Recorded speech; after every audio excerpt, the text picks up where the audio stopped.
Assalamualaikum warahmatullahi wabarakatuh. Halo, saya Kak Kristi.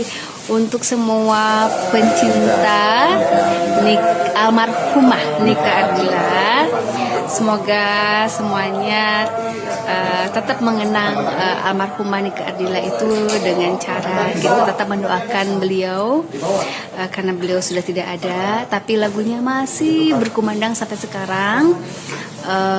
Tetap kita sebagai penggemarnya, istilahnya jangan lupa mendoakan semoga beliau diterima di sisi Allah Subhanahu wa Ta'ala dengan tenang. Dan sekali lagi untuk fans atau idola almarhumah Nika Ardila, jangan lupa mendoakan juga mami, papi, karena mereka memang sudah tiada juga.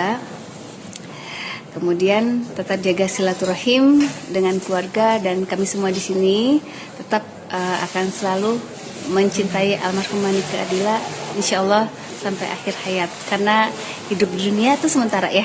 Insya Allah semoga kita nanti ketemu dengan beliau dan teman-teman yang pecinta Nika Ardila. Semoga kita juga nanti bertemu di akhirat kelak di surganya Allah Subhanahu wa Ta'ala. Terima kasih. Assalamualaikum warahmatullahi wabarakatuh. Semangat ya. Makasih Teh. Ya, sama-sama.